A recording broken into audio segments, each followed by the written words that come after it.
Salmo que nós já lemos, Salmo 34, é o texto que vamos meditar. Irei também contextualizar com outros textos aqui que nós temos a respeito desse assunto. O irmão Ivão também está conosco, irmã Lúcia, irmão Ivão, boa noite.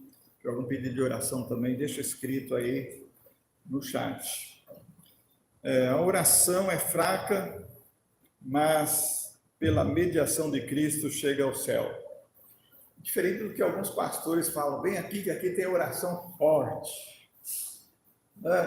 Já ouviu isso? Aqueles que falam, aqui nós temos oração forte. Mas essa frase que eu compartilhei hoje lá no grupo me fez pensar, né? Thomas Watson, ele foi um pregador, foi um autor puritano, ele nasceu em 1620, então, alguns séculos passados já, né? Faleceu em 1686. Ele era um inglês e ele que cunhou essa frase, deixou essa pepita aqui de ouro a respeito sobre oração. Ele disse: a oração, da forma como provém do santo, é fraca e languida. Languida quer dizer debilitada, né? Coisa que fraca, mas quase um sinônimo. Mas quando a seta da oração de um santo é colocada no arco da intercessão de Cristo, ela penetra no trono da graça. Então, o poder não está em quem ora, né? Ele está dizendo que nós, seres humanos, somos pobres, somos fracos. E o salmista diz isso nesse texto que lemos hoje, né? Salmo 34, versículo 6, na Almeida, século 21, diz assim: este pobre clamou e o Senhor ouviu. Então, nós somos pobres, né? É o sentido de fraco, de necessitado. E temos isso em vários lugares dos Salmos e outros lugares do Novo Testamento. Mas, diferente do que eu parei semana passada no estudo aqui, até não completei, quando falava sobre que sem devoção particular a alma se torna estéril. E, então, falava como é importante a devoção, que é aquela devocional, aquele momento a sós com Deus que cada um busca ter no seu dia a dia, momento com a família também, não é? Que é um anseio, que é um anelo, que é uma busca da alma. E que se não tiver essa devoção, essa devocional, essa busca de Deus, essa oração diária, esse momento de comunhão com Deus, a sedução do mundo inutiliza a devoção. Tem gente que tem uma devoção morta, morna, uma devoção que não é comunhão com Deus, é uma coisa assim passageira, mecânica, né? Não faz sentido. A comunhão com Deus, a devoção com Deus é uma coisa íntima, é aquilo que se faz realmente de coração e se entra na presença do Senhor. Então, Paulo falou em muitos lugares sobre isso. Ele tinha, por exemplo, escrito aos Coríntios, que ele tinha receio de que, como a serpente enganou Eva com astúcia, assim também a devoção dos crentes em Corinto fosse também de alguma forma inutilizada, se afastando da sinceridade, da verdade a Deus. Também ele falou que a gente deve ter a devoção, esse momento de comunhão com Deus íntima, sempre, para que Satanás não leve vantagem sobre nós. Então, por isso que a alma fica estéril. Quando a pessoa não tem momento de devoção com Deus, no dia a dia, o que acontece é que o diabo leva vantagens. Nós sabemos que o diabo não pode tocar na vida do crente, só com a permissão de Deus. E às vezes Deus permite porque o crente não tem devoção, não tem momento de comunhão com Ele, só pensa na carne, na correria do dia a dia, neste mundo. E às vezes Deus permite então que o diabo toque, né, que leve vantagem sobre ele. E de alguma forma ele está mesmo permitindo que a palavra de Deus fique inutilizada na sua vida, como Paulo fala em Filipenses.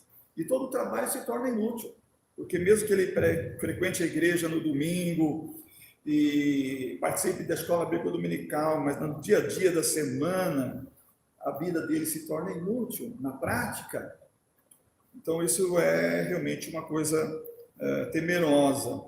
E o remédio para isso, a solução para isso, é continuar temendo ao Senhor, reverenciando o seu nome, como diz Jeremias, Miqueias, né? Em vários lugares da Bíblia, buscando o Senhor, coração íntegro, para que a oração, mesmo que seja fraca, ela alcance o trono da graça de Deus. Tem gente que fala, eu não vou orar porque minha oração é fraca, mas justamente essa, segundo o Thomas aqui, né? Watson, Deus escuta.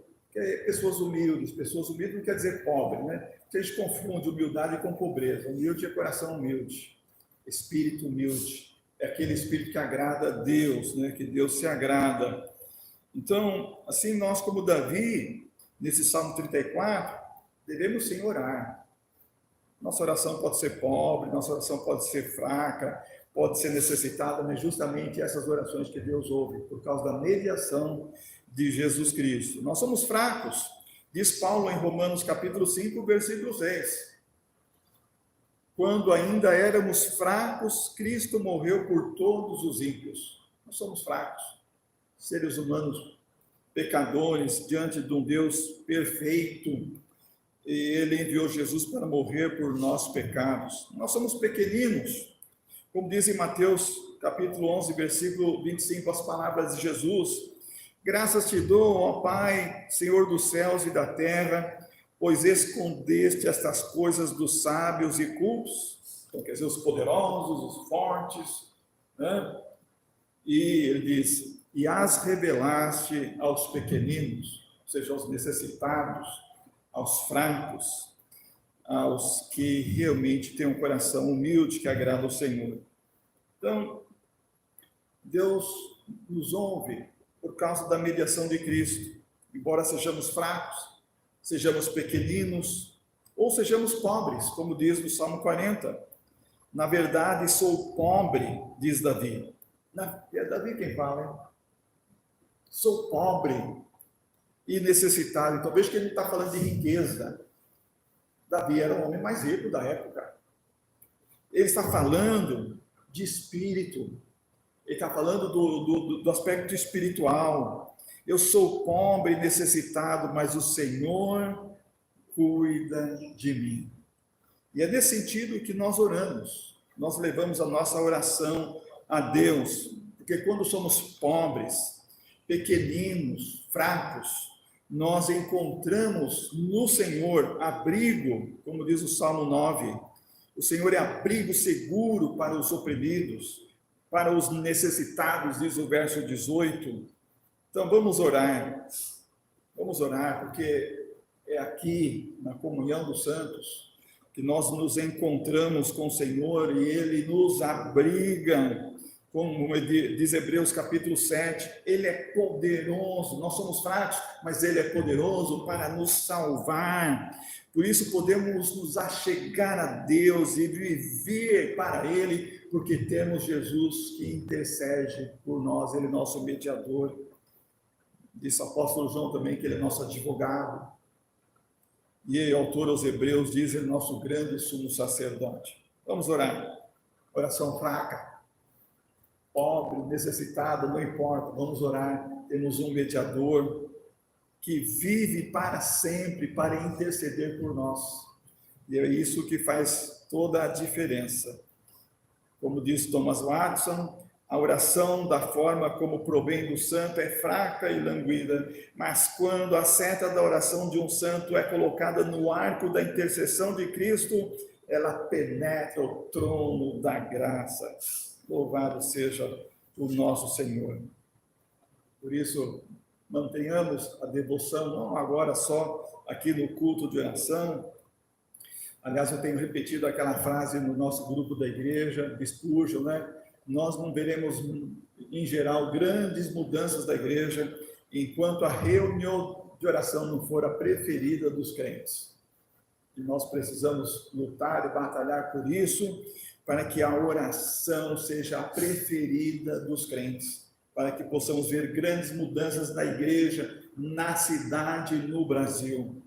Quanta gente contando com a sorte, contando com as forças do conservadorismo, não é? Da força política, da influência humana, esperando um Brasil melhor. Nós temos que lembrar que é o Senhor que nos dá a paz. Ou Ele pode também permitir que a paz seja tirada de nós porque está faltando devoção no seu povo e Deus pode permitir uma perseguição.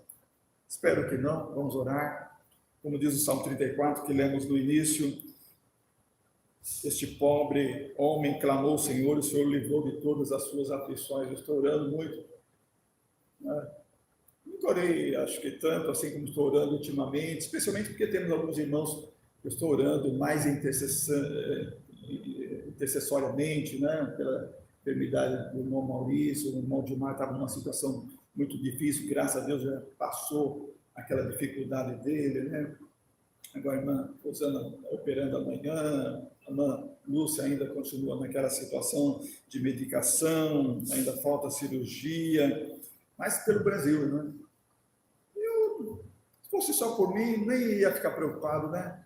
Não sei quantos vão morrer, se mais 10, se mais 20, mas eu preocupo com os netos, principalmente, preocupo com os filhos, dos irmãos, os meus, então por isso oramos, para que o Senhor não entregue o Brasil ao castigo, mas que Ele nos afaste do mal e venha fazer o bem, e venha nos trazer a paz, como diz Davi no verso 14 também do Salmo 34. Vamos orar.